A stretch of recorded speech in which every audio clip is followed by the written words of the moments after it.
isigaw nyo, itaas ang sahod. Yan ang pinakabobong solusyon sa problema ng lipunan. Ngayon, dahil tumaas saka kayo magtatanggal, huwag nyo kayong magtaas, tanggalin nyo na kagad yung mga walang silbi. Show them. Hindi ka umiinom, ewan ko sa iba dito, hindi ba? At sa gobyerno, baka... Good evening mga kasosyo, mga classmate at mga ka-open table. Kasama natin ang ating kasosyong malupit, Sir Arvin Orubia, John Ray, Kas Kyle, Kas Jaser, syempre Kas Myong at si Kas Ramil. Sa bawat isa sa amin, meron tayong itatanong Galing nga kay ni Sir Arvin. Kasasyong Chris. At ngayon ay umpisa na natin. Ay ko, ang galing na ni Kasasyong Chris Marks eh. Binulong ko kay Kasasyong John Ray. May mic pala. At least positive yung binulong ko. Tiin muna natin, Sir Arvin. Sir Arvin, kung okay lang po. Gandang gabi po. Shoutout sa mga nanonood sa content na to. At sa mga kasosyo na kasama ko ngayon na nagse-celebrate sa lahat ng pinagdadaanan nating mga maliliit na tagumpay. Lagi tayong maging mas masaya. Ayun lang po. At excited ako sa pakulo ni Kasasyong Chris Marks na to. Shoutout kay Kasasyong Rami. Ayun, Kas Ramil. Umpisa na natin ang mga balitaktakang katanungan. Ganda mo yung tanong ha. Baka hindi ko pa nagsisimula. Matanggal ka na. Tatanong ko na lang, Sir Arvin, dahil nandito na tayo. Actually, blessing yun sa akin. Although, hindi ko pa alam kung paano ko talaga Magkano siya sahod? execute. Tatanong ko lang kung sure ka na ba doon? Para malaman natin. Then, tatanong ko lang kung bakit nyo po naisip siguro. Personal, no? Parang, yun na lang po, ba't nyo po naisip na ayan po. Na ano? Hindi ko rin alam eh. Personal. Magkano yun? Ikaw napili. Oh, ba't ako napili? Ayan lang po. Alam ko namang magaling ka doon eh. Saka kilala ka ng mga kasosyo, bagay ka doon sa work na yon. Bukod doon, wala nang ibang dahilan. Hindi ka magaling, wala kang potensyal, Aray ko mahirap naman. kang turuan. So, at least may isa, kilala ka ng mga kasosyo. Enough na yon to, At least alam na niya. for us to work together. Hindi, joke lang. Biro lang. Magaling ka. Alam ko yun. Hindi, okay lang po. Well, thankful po ako doon. Kahit matuloy o hindi, at least, di ba na? Pwede pa bang hindi? Hindi, baka naguguluhan yung mga nanonood. Kasi po, kinuha ko pong bodyguard si Chris Marks. Bodyguard na may hawak na camera. Apa. Kinuha ko siya. Kaya excited kaming magkatrabaho together. Ayun, thank you. At saka doon sa mga naka-line up na, ayan, thank you sa inyo. Kita-kits tayo dyan. So, ayan, thank you po, Sir Arvin. Next naman. Dapat, tanong mo, huli. Kaya nga, ito mga Si Kasasyong Rabil. Ito, kaibigan ko to eh. Alright, good day everyone. So, Kasramil nga, nandito tayo ngayon sa isang matinding baliktaktahan na tanungan para kay Kasosyong Arvin. Ang tanong ko lang, Kas Arvin, meron bang nasusulat? Joke lang. Actually, Kas Arvin ako, na-experience ko na maging empleyado, tapos doon ako sa pagninegosyo. Technically ako, nagawan ko ng paraan na kung paano rin ako mag-level Y. Pero yung mga mamamayang Pilipino, paano kaya sila, mapaangat natin sila doon sa kinalalagyan nila ngayon? Kasi feeling ko, o yung nakikita ko na sobrang hirap dito sa Pilipinas pagdating doon sa employment, sobrang hirap maghanap ng trabaho, tapos pag nagtrabaho ka, hindi enough compared doon sa ibang mga bansa na mas malalaki yung potential na or opportunity na makakuha ng malaking salary na dito sa Pilipinas, lalo na nasa third world country tayo. And dapat, syempre, mayroon ding tulong ng gobyerno. Ayun, paano kaya sila makapagsimula and ano ba yung dapat natin or pwede natin ma-advise sa mga mas maging maganda pa yung future natin. Yan lang po. Thank you, Kasasyong Ramil. Magkaibigan na talaga kami nito ni Kasasyong Ramil. Ilang bansa na napunta namin together.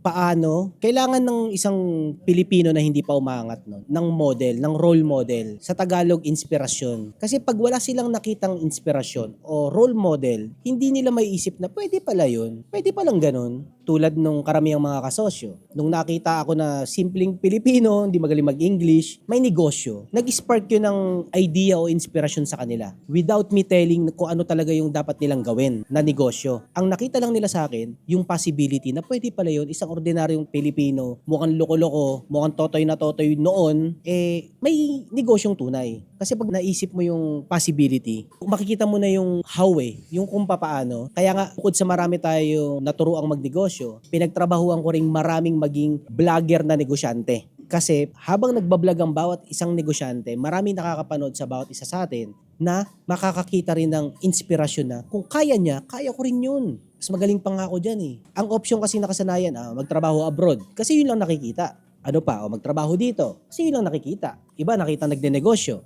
So gagayahin nila yon o maging inspirasyon. Tulad ko ngayon, hirap magnegosyo ngayon. Hirap kumuha ng renta sa labas. Hirap magparehistro. Anong pinapakita kong modelo? Magtinda tayo ng gulay sa kanto. Kung kaya ko magtinda ng gulay, sibuyas, bawang, prutas sa kanto, malamang marami rin sa inyo magsasabi na kaya ko rin yan. Si Kasosyo Arvin, hindi nahihiyang gawin yan. Kaya ko rin yan. Yun ang kailangan ng bawat Pilipino. May makitang role model na maisip din nila na kung kaya niya, kaya ko rin. The rest, mapipigure out na ng Pilipino na yun. Magaling tayo mga Pilipino, paramihin pa natin yung mga inspirasyon. Tayo lahat dito, maging inspirasyon pa. Tulad ng ginagawa natin ngayon.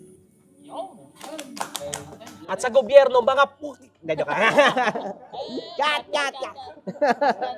Alright, ako nga pala si John Ray Gumahad. Bago ko umpisahan, si Kaskyle muna. Yun, magandang araw sa mga kasosyo. Shoutout sa inyong lahat. Wala talaga akong naisip na tanong eh. Pero ito na lang, para may tawid natin, Kasosyong Arvin. Love life na problem. Maganda. Ayoko. Hindi, nasagot na kasi. Nasagot na. Magandang gabi, ako nga pala si Robertson Fuentes. So ito ngayon yung tanong ko no kay Kasosyong Arvin Orubia. Kung kami mabibigyan naman ng pagkakataon, paano mo kami matutulungan? Paano? Just watch and learn. Kumbaga sa libro read between the lines. Hindi na yung pag sinabi kong magsipag tayo, yun na yung context magsipag tayo. Yung content ko ngayon hindi na ganun. Pag sinabi kong magsipag tayo, read between the lines. Yung ba talaga yung gusto kong sabihin, yung magsipag tayo? Basta watch and learn. At lawakan nyo yung pangunawa nyo sa mga nakikita nyo sa akin ngayon. Meron kasing klase ng pagtuturo na napakahirap, pero yun lang yung tanging paraan na way. Tulad ng pagtuturo ni Jesus Christ. Si Jesus Christ nagtuturo as parable. Nung una, hindi ko rin maintindihan kung bakit nagtuturo si Jesus Christ ng parable na way. May sinasabi siya na hindi naiintindihan ng kalahati. Pero yung kalahati na nakikinig naiintindihan. Kasi ang mga mensahe, hindi to naka-purposely na maintindihan ng lahat. Para siyang secret code na ang makakaunawa lang is yung karapat-dapat. Gaya ng mga content ko, mula noon, dalangin ko na, Lord, wag niyong gawing viral ang video ko, ipapanood niyo lang to sa mga karapat-dapat. Kaya nakakapanood lang ng video ko yung karapat-dapat kasi pwede na rin gamitin sa mali.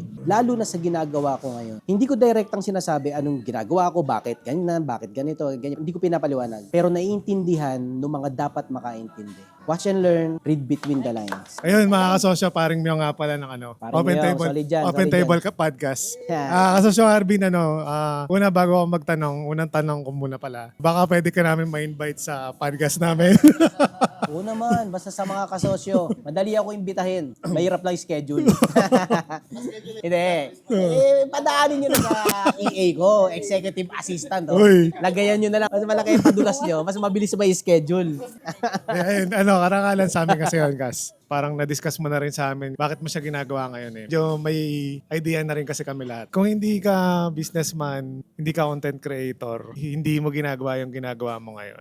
Sa tingin niyo po, nasan kayo ngayon or anong pinagkakabalahan niyo? Artista-director. Kasi meron akong pinaniniwalaan na 4 na bagay na malaking maka-impluwensya ng utak ng tao. Number 1, libro. Sumunod, musika. Pangatlo, pelikula. At pang-4, pag-vlog. Diyan sa mga material na yan, can change minds. May impluwensyahan mo sila ng makakapag-life-changing na impact. So, kung hindi ako businessman, kung hindi ko ginagawa lahat yung ginagawa ngayon, director ako na artista. I mean, so most likely Kas nasa media side pa rin. Oo, nandun pa rin sa pag-influence, Oo. mas yung atake, yung maramihan. Hindi yung pagtuturo sa classroom. Walang problema magturo sa classroom. Pero ang konti nung quantity nung impact Pinangarap ko rin pala maging teacher, kung hindi nyo alam. Kaso yung lahat nung classmate ko nung college, pinagtatawanan ako. Basta joke pa nga nila sa akin, pag alam nilang ako yung teacher, tapos yung anak nila maging estudyante ko, palilipatin nila yung estudyante nila. Tapos yung isang tao na yon na kaibigan ko, teacher na siya ngayon, saka principal na siya ngayon. Shoutout yan si Yeye. Kaibigan ko rin. Basta sinabi niya sa akin, naging teacher siya. Pero ako, alam niya na gusto ko rin maging teacher. Somehow, nahanap ko yung pagtuturo sa pagbablog pala. Napunta ako dun sa channel na yun. So parang nagtuturo ka rin naman in a way.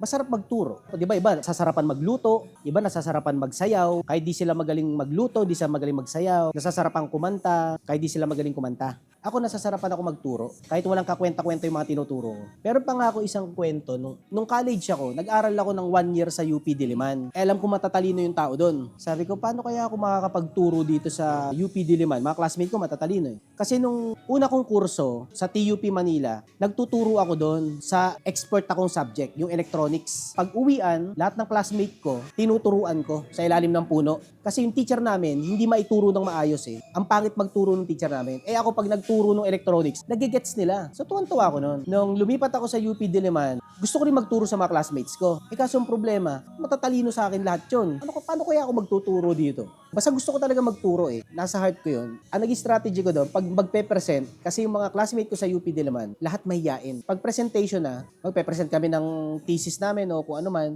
ayaw nila yun. Mahiyain sila. Ay ako yan, sabi ko. Bahala dyan, ako dyan. Okay, gawin nyo yan. Pag presentation na, akong bahala dyan. Kaya mga picture ko sa UP Diliman, lagi ako may hawak ng mic sa harapan ng klase. Kasi ako ang pinakabobo doon, pero ako laging nasa harapan.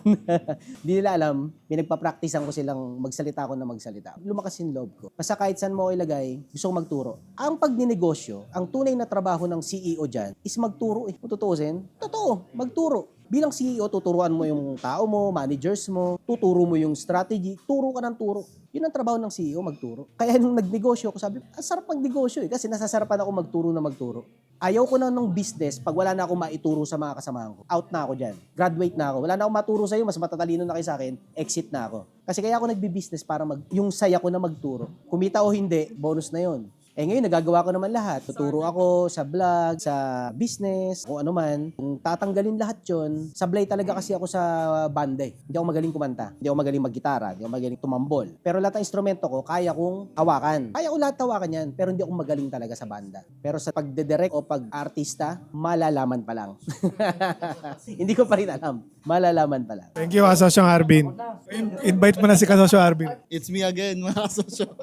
Kasosyong Arvin, may tanong ako sa'yo. Kailan ba nagsimula ang pagiging patriot mo? Nung nagsimula ka na ba ng mag-business o na-figure out mo na lang siya habang nagbi-business ka? O before sa lahat? Pagiging mapagmahal ko sa bansa. Tama, yes. Nasa libro ko yun eh. May libro akong sinulat, yung Negosyo Real Talk. Yung introduction ko doon, nandoon yung sagot. Nandoon mismo. Dito nagsimula yung pagmamahal. Bawal kasi basahin eh. Yung unang nagmulat sa akin, pagmamahal sa bansa, hindi ko makakalimutan, is yung araw na sumakay ng barko o yate si President Erap Estrada sa likod ng Malacanang. Nanonood ako sa TV noon. Si President Erap napatanggal sa Malacanang. Ang sakit ng damdamin ko. Bakit? Kasi sa murang edad, idol namin ng lolo ko yun. Si Erap, may lolo ko na pag brand out nung panahon na yun, nakikinig kami ng radyo. Sa labas kami. Yung lolo ko, training ako na, yan si Erap, makamasa yan. Maano yan sa mga mahihirap. Yan si Erap. Pag birthday niyan, kumakain yan kasama yung mahihirap. So sa mura kong edad, sabi ko, idol yun si Erap. Gusto ko yung galing nun, galing niya, galing niya. Eventually, naging presidente si Erap. Tapos, tinanggal siya. Sa loob-loob ko, lumaki ako na idol ko tong si Erap. Maayos to, mabait to. Tapos, natanggal sa Malacanang? Paano nangyari yun? Anong nangyari? Totoo ba lahat ng nakita ko, lahat ng tinuro ng lolo ko, narinig ko, totoo ba yun? Paano nangyari na yung alam kong maayos na tao, natanggal bilang presidente? Anong hindi ko nakikita o naintindihan? Mula nun, doon nagbukas yung sense ko sa nangyayari sa bansa. Na ayoko nang maniwala sa napapanood ko, sa naririnig ko. Gusto ko siyang maintindihan ng ako yung pag-isip sa sarili ko. So, nung murang edad na yun, lagi akong may komento sa lahat ng nangyayari sa lipunan. Pero hindi ako vocal, hindi ako nang away. Kahit anong sitwasyon, ZTE deal, naging presidente si ganito, nakasuhan si ganito, kung ano man, may komento akong personal. Kumbaga, aware ako sa nangyayari sa bansa ako. Meron kasi iba na walang paki. Nangyari, wala akong paki dyan, wala, basta ako dyan. Ako may paki ako. Hindi lang ako nangingialam noon, pero may paki ako mula pa noon. Kung kailan nagsimula, yung araw na natanggal si President Erap. Hindi ko makakalimutan yun. Nasa libro ko yun. Doon ko natutunan na walang ibang magmamahal sa bansa natin kung hindi ikaw mismo sa sarili mo. Hindi mo alam siya, mahal niya ba yung bansa natin? Ito, may si mayor, presidente, senator. Hindi mo alam kung mahal niya ba yung bansa natin. Kasi hindi mo malalaman si Erap nga. Hindi ko alam kung tama o mali siya, pero natanggal siya. Ang sure ka lang na nagmamahal sa bansa mo is yung sarili mo. Sabi ko, sarili ko na asahan ko sa pagmamahal sa bansa natin. Yun yung araw. Nasa libro ko yun. Kung wala pa kayo ng libro ko, hindi ko alam kung may kopya pa ako eh. Kasi limited na lang yung kopya nun. Hindi na ako nag-print ulit. Meron kami doon, kaya lang hindi namin binasa. Kung meron kayo nung libro ko, sa totoo lang, Yung libro ko, yung una, yung Negosyo Real Talk, hindi na ako magpiprint ulit nun. So yung mga kopya nyo, tataas value niyan. Sure ako dyan. Parang NFT. Kasi hindi na ako magpiprint ulit eh. Tapos yung kopya nyo, yung kurorong spelling niya, di ba? Ano yan? Tataas value niya. Totoo yun, hindi na ako magpiprint nung libro na yon, yung Negosyo Real Talk. Pero abangan nyo yung 10 librong ilalabas ko. May 10 na akong libro. Hindi ko lang dinalabas pa. Kasi wala pa yung makina eh. Hindi pa na-order eh.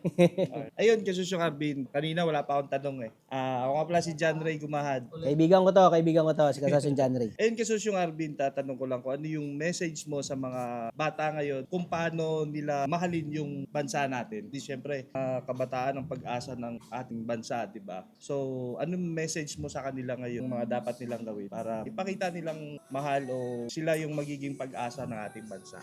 Sa tanong na yan, Kasosyon John Ray, wala tayong masasabi sa mga bata na mahalin nila yung bansa natin. Wala tayong masasabi dyan o may tuturo sa mga bata. Ang meron tayong pwedeng gawin, mapakita sa kanila na mahal natin ang ating bansa. Kasi pag tayong level na to, mga magulang level, hindi nakikita ng mga bata na tayo minamahal natin yung bansa natin, bakit sila ang magmamahal sa bansa natin? Huwag niyong pilitin yung mga bata na maging responsable. Ipakita mo na ikaw na matanda, responsable at maging responsable rin ng bata. Wala kang pwede ituro sa bata, ito gawin mo, ito gawin mo. Pero meron kang pwedeng ipakita. Yun ang i-absorb nila. Hindi mangyayaring maging pag-asa ang kabataan. Kung yung sinindan nilang henerasyon, walang kwentang henerasyon. Kung makasupot, magiging supot din yung susunod na henerasyon. Kaya hindi pwedeng maging malambot tayo ngayon. Tayo na yun nasa linya eh. Itong level na to, tayo na yun ang frontliner na tayo eh. Sumunod sa atin, may edad na eh. Tayo na yun. Sumunod sa atin mga bata. Tayo ang tinitignan nila. Pumapalag ba tayo? We're doing something ba? O tinatanggap na lang natin lahat ng mutapeteng ginagawa ng mga salbahi sa atin?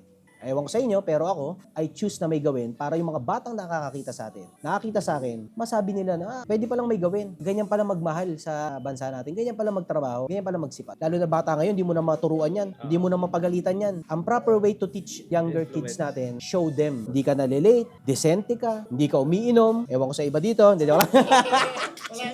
hindi, okay lang naman yan. So, ano gusto mong ituro sa anak mo o sa bata, ikaw dapat mismo ang buhay na example. Yan ang sa akin. At doon sila magiging responsible at pag-asa rin. Ikaw muna ang maging pag-asa. So, ang message pala sa atin din. Yes. Correct. Tama naman. Salamat, Kasosyong Arvin.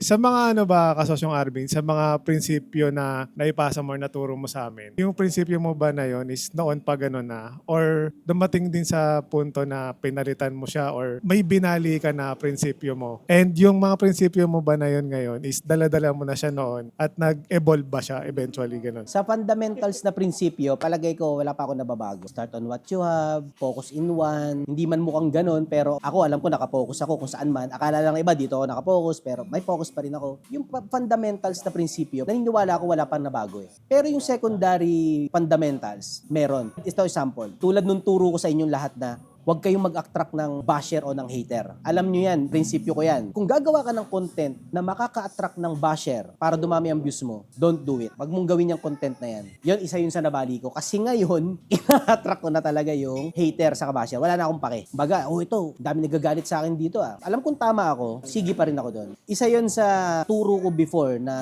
huwag tayo dun sa pang mag-attract ng hater o ng basher. Pero ngayon, nabasag ko talaga yun. Second, wala na akong maisip eh. Pero isa yun sa nabali ko talaga na dating tinuro ko, pero ngayon ginagawa ko na siya because of purpose. May kailangan, may reason. Thank you, paring Mayo. Salamat. Ganda tanong. Kas Arvin, may tanong lang ako. Isa ako sa part ng micro, small business owner. And meron tayong nilabas na bagong pagtaas ng sahod. Somehow, biglang in-stop siya in a way that's binabawi. Sa part namin naman na mga maliliit na negosyante, baga okay kami doon eh. Willing kami na tumulong or ma-approve yun. Somehow, meron din iba mga micro, small business owners na affected din sila. Somehow, baka nangyayari sa kanila, pag tumaas yung salary, instead na mag-hire sila ng maraming empleyado, maaaring magbawas sila or magkaroon ng mga cut sa mga costing nila or something kung ano man yung ano. Ang tanong ko lang, kung sakali ba na mapapa-implement, kung talagang nararapat, ako kasi galing din ako ng employment eh. Gusto ko rin na mataas talaga yung salary ng mga mamamayang Pilipino dito sa Pilipinas para makapag-level up naman tayo. Dahil, syempre, meron rin naman tayong mga pangailangan and karamihan ngayon parang nabubuhay na lang siya dahil sa parang sakto-sakto lang o para lang mabuhay lang o makakain lang sa pang-araw-araw. Magkakaroon kaya sa future or meron bang dapat na gawin yung gobyerno para both parties? Kasi andito rin ako sa nag-iempleyado ko, gusto ko rin na maging mataas yung salary. Pero nandito naman ako sa pagdinegosyo na kapag lahat ng employee natin is tumaas yung sahod, ito naman magiging cost namin na wala rin naman dinagdag doon sa possible income or something. So ano kaya yung magiging natin doon? Magandang solusyon or ano yung pwede nating masabi tungkol doon? Kung ano man ang reason kung ba't hindi natuloy yung pagtaas, maraming pwedeng gimmick, no? Pwedeng gagamitin yan sa pagpapapogi o kaya talagang tataob yung ekonomiya pag tinaas yung sahod. Alam mo, sa totoo lang, kahit gawing 1,000 ang minimum wage ng empleyado, walang magbabago. Kasi uurong lahat eh. I-deklara na 1,000 minimum wage, pumasa 1,000, uurong lahat. Tataas din ang presyo. Ngayon, bilang negosyante, tataas din ang singil mo. It will correct itself. Pero it doesn't solve the real problem. Hindi tunay na solusyon na itaas ang sahod o ibaba. Yan ang pinaka walang kwentang solusyon sa problema ng ekonomiya natin. Kung ako tatansya, ang sahod ng empleyado na dapat ngayon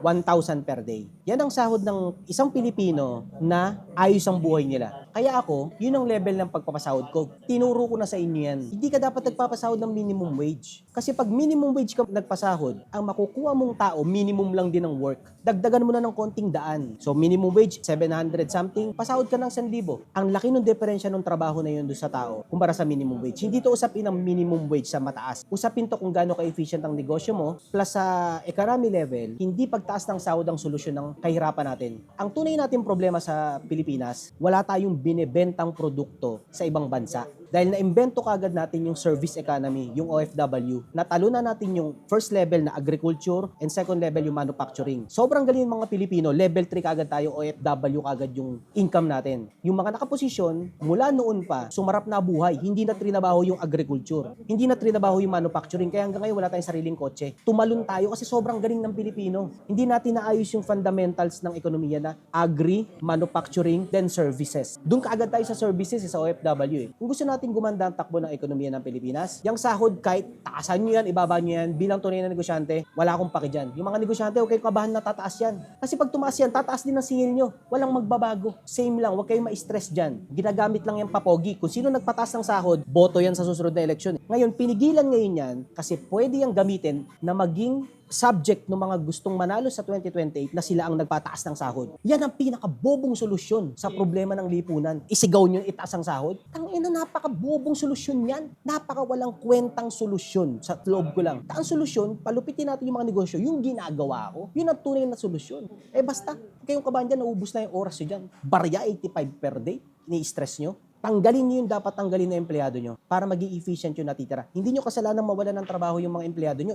Ekonomiya ang nagpataas ng presyo. Yung mga congressman, senator ang nagpataas ng presyo, hindi nyo kasalanan. Yung mga tatamad-tamad dyan, yung mga bobo-bobo, sorry, goodbye. Mamamatay yung negosyo ko pag kinuha pa kita. Kung magaling ka, if you put money in my business, dito ka. Kaso, wala kang silbi. Palabas ang pera ko sa'yo tanggal ka na. Tumaas ang sahod o hindi, dapat yun ang ginagawa ng negosyante. Pag walang silbi ang empleyado, tanggal. Ngayon, dahil tumaas, saka kayo magtatanggal, huwag nyo hintayin magtaas, tanggalin nyo na kagad yung mga walang silbi. Yun ang punto. At magpasahod kayo ng 1,000 per day. Bakit? Para yung trabaho matatanggap nyo, pang 1,000 level, then hindi minimum wage na level. Minimum ang sahod, minimum effort lang din yan. Minimum wage, hindi dapat natin pinag-uusapan yan. Pinag-uusapan dapat natin, paano gaganda yung value ng bawat negosyo sa Pilipinas at yung buong negosyo ng Pilipinas, paano lulupit. Yun dapat ang pinagdidibatihan natin sa Senado, sa Kongreso, hindi ang minimum wage. Yun lang. Yeah, thank you. Dala kami ron. Ang ganda. O alam nyo na sahod ni executive assistant ko. Paldo yan, paldo. Last question. Pagpalagay natin Shoutout 2030 pala na. muna sa may hawak ng camera, si Kasasyon Jezer yan. Idol ko yan sa pagbibideo. Ano masasabi nyo sa mga taong sumuporta sa inyo? At ano masasabi nyo sa mga taong bumaliktad ngayon? Kumbaga, future message nyo sa dalawang klase ng tao. Salamat sa mga sumuporta sa akin. Yung mga bumaliktad, sigurado nasa akin na ulit yun sa 2030. Mas babalik yan, sigurado ako dun. Wala ko itataboy awayin sa inyo. Pag bumalik kayo sa akin, yayakapin ko pa rin kayo pabalik. Wala, hindi nyo Kaso yakap ang maging bayo doon. Ganun talaga, no? Sometimes, mami-misinterpret ka. Pero hindi ibig sabihin no, na kaaway mo na sila. Iba yun. Iba yung hindi sumuporta sa'yo sa inaaway mo na sila. Ako wala akong inaaway. Ako ang inaaway. So pag hindi na nila ako inaaway, goods na tayo ulit. O, saan tayo? Medyo kasi napahaba yung topic namin kanina about sa sinabi ko yung regarding sa grounding. Since marunong ka sa electronics, tsaka sa mga crucial troubleshooting din, kung ikukumpara mo ang ground o body ground sa business system, anong department ito? Kasi pag tinanggal mo ang body ground or negative ground, di ba, hindi nagagana ang isang sistema.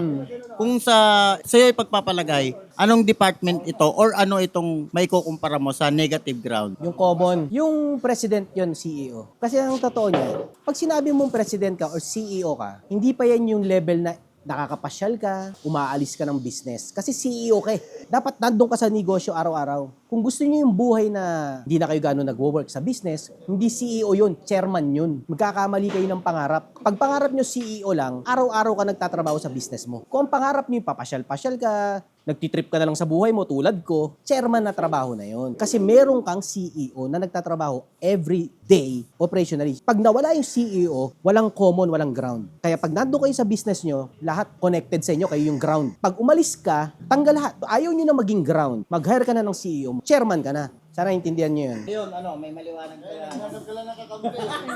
Hindi, ito kasi yung misconception sa Pilipinas eh. Kala nila pag CEO ka na, magbibuild ka ng system, tapos makakaalis ka na, magkakaoras ka na sa pamilya mo. Hindi. Kahit may system ka, as long as sa CEO ka, hindi ka pwedeng mawala sa angkla. Ikaw ang common ikaw ang ground. Kung gusto mong kumawala sa angkla, sa gitna, trabaho, mag-resign ka as CEO and mag-hire ka ng bago mong CEO. Chairman ka na. Ang trabaho ng chairman, dalawa lang. Mag-hire ng CEO mo at mag-allocate ng pondo kung saan mag-i-invest. Yun ang chairman na trabaho na hindi siya common sa Pilipinas. Kaya marami nagtataka, ba't ganun si Kasosyong Arvin? Ngayon wala nang negosyo, walang ganun. Basta. Kaya ako ganito kasi hindi ako CEO. Alam nyo na kung ano yun. Ang tao ko, hindi na marketer, hindi na videographer, hindi na vice president of finance, hindi na accountant. Hindi na yan ang tao ko. Ang tao ko, puro CEO. Yun lang ang tao ko. Kaya nakakaalis ka na. At di ka mapupunta doon kung hindi ka nagsimula sa pagiging business owner. Okay, depende naman kasi isang path yung creator ka o founder ka para maging chairman. Pero pwede rin naman chairman ka kagad. Alam mo, nabigyan ka ng malaking pondo, palakihin mo yan. Hindi ka na dapat maging CEO. Chairman ka kagad. Mag-hire ka na lang ng CEO. So hindi naman laging founder ka muna, tas aakyat ka, hindi. May iba, chairman ka agad. Bakit hindi? Si Warren Buffett, chairman ka agad yun. Nag-i-invest yun sa negosyo, nag-hire yun ng CEO niya. Kasi investor level na siya, level 4 na siya. Wala na siya sa 1, 2, 3. Nandun na siya sa 4. Wealth preservation, pine-preserve niya yung capital. Saan siya mag-i-invest without managing yung company. Kasi may mga CEO siya doon. Kaya yung tinuturo ko ngayon na OSG, yung secret group. Kaya yung secret, kasi sobrang lupit nun. Hindi na pang CEO level yun. Tinetraining ko yung mga CEO para ma-hire ko sa future. At ma-upgrade din sila sa tunay nilang pangarap. Kaya yung pangarap nyo, magkaroon kayo ng oras sa pamilya nyo, sarili nyo, may pera, yun ang pangarap nyo. Hindi nyo magagawa yun hanggat CEO kayo. Kailangan nyo mabenta yung business nyo, kailangan nyo umalis sa business nyo, kailangan nyo mawalan ng business kung gusto nyo magawa yung buhay na yun. Kasi pag hanggat may business ka, ikaw ang angkla, ikaw ang ground. Pag umalis ka doon, gugulo lahat. Akala nung iba, CEO na may system, relax na ako. Hindi ganun yun. CEO ka pa rin. Ikaw pa rin ang chief executive, pinaka nag-execute. Kung gusto niyo yung buhay na wala ng trabaho, kailangan mo maging chairman. Paano maging chairman? Sikretong malupit. Yun ang tinuturo kong secret sa OSG. Bakit ano ba sagot niyo yung iba? Magulo kasi talaga siya.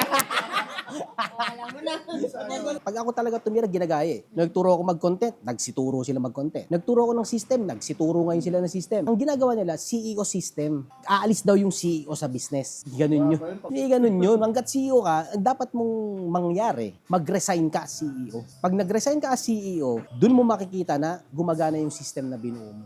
Malupit kang CEO. Yun. Malupit kang CEO. Bago ka makaresign. Kailangan, nakadevelop ka ng mga CEO.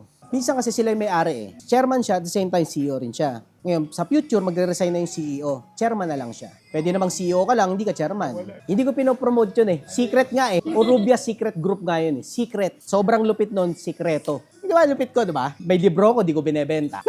May program ako, di ko pinopromote. Kasi para lang yun sa mga karapat dapat. Kung ano yung OSG, di yung malalaman hanggat di kayo solid na kasosyo. San Miguel, baka naman.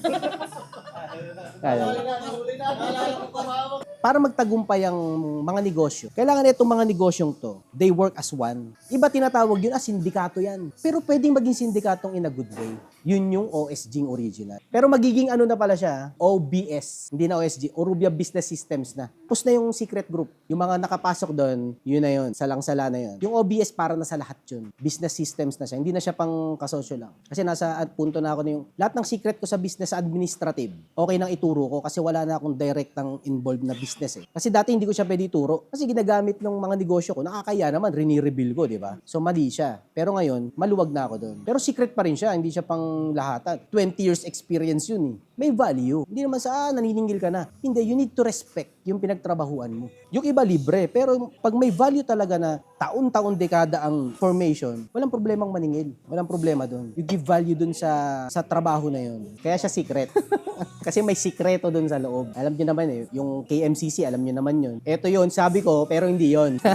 Ganon din yun. Maraming salamat sa inyong lahat sa pag-invite sa akin ngayon, sa pagpilit sa akin makarating. Masaya akong makakwentuhan kayo ulit. Kasi gusto ko mag-content, di ako makakontent kasi baka ako anong masabi ko. Gusto ko mag-live, di ako maka-live kasi baka di ko makontrol yung sarili ko. Pero masaya ako nakasama kayo ngayon ng personal. Galingan pa natin lahat.